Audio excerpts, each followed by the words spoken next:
Good morning, back with Contemplation 6. This time I'm going to look at the idea of Daoism again, which isn't a part 2, it's more of a follow on, and where do we go from Daoism and apply it to life.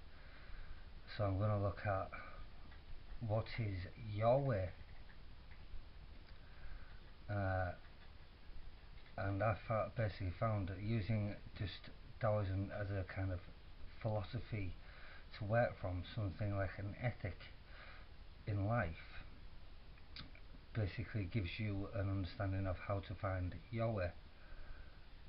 So, basically, in your way, if you're a religious person, then your way, like I've already discussed, can be quite dogmatic and have a very limited view, and it can also sometimes be quite authoritarian and autocratic when it comes to basically trying to impose that view on other people.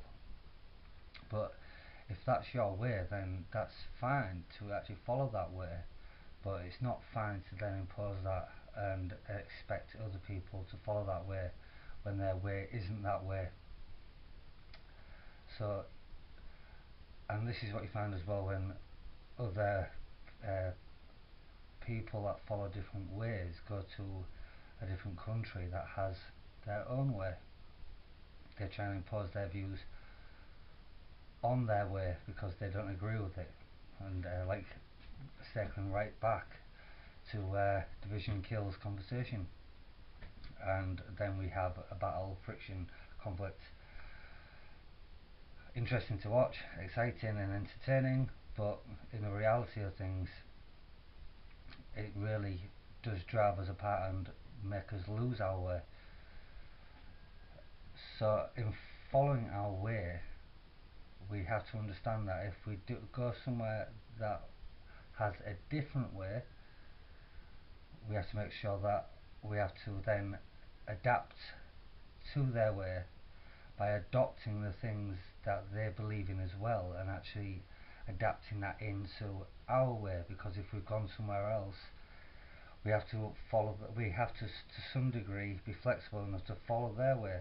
Because if we chose to move from a place that followed the same way as us, and we go somewhere else that follows a different way, we have to be flexible enough to then go, right, I chose to follow a different way because I chose to go to that place.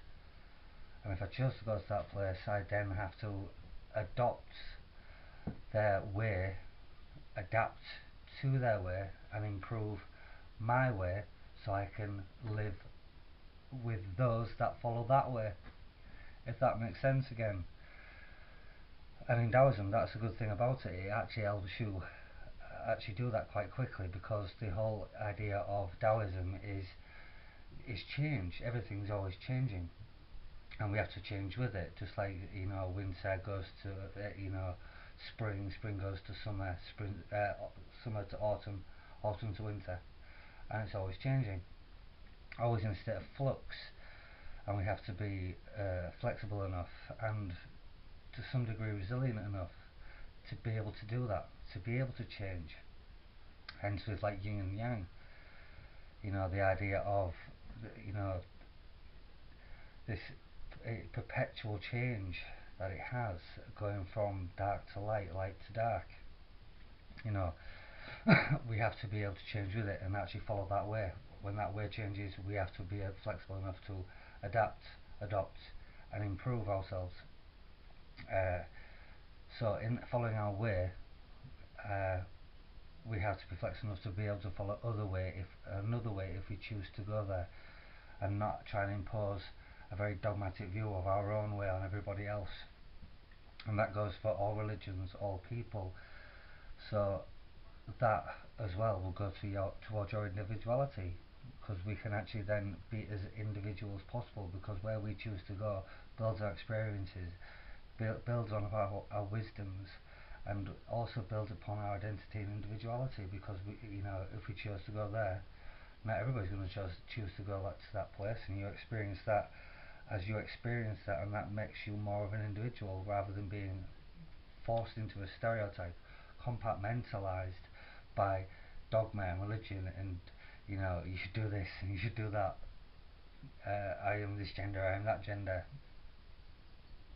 Doesn't really matter. We're all people. If you take our skins off, basically the only difference between men and women is one rib. We look exactly the same once the skin's off. Obviously, I haven't done this. I've looked at the science of it. Uh, so, like I say, if we're just humans, you know, and we all have our individualities and identities, then we can actually follow our way and be more individual, more, have more of an identity because we chose to follow a way that was different to everybody else, but was able to be flexible enough to be able to adapt, adopt, and improve, and actually fit in with that group or with that way of life. So we can actually then bring some of quality to the conversation where we don't fear actually, being able to go, well, I do disagree with that because of these reasons, and that makes it a little bit more diplomatic and I suppose democratic because you're able to discuss and come to a mutual decision at the end of it. So, just to finish on contemplation 6 even, very early in the morning, so I'm not working too well. um, yeah, so to finish it off, in following your way, is your way, you know, causing friction between other ways, and if they are, give yourself pause to think, what can I do if I've to change that, if I've chose to be in that place and those people following that way, how does my way now, how can it fit in? So yeah, so that's the end of Contemplation 6. I am the Truth Talking Taoist, and I hope you have a brilliant day.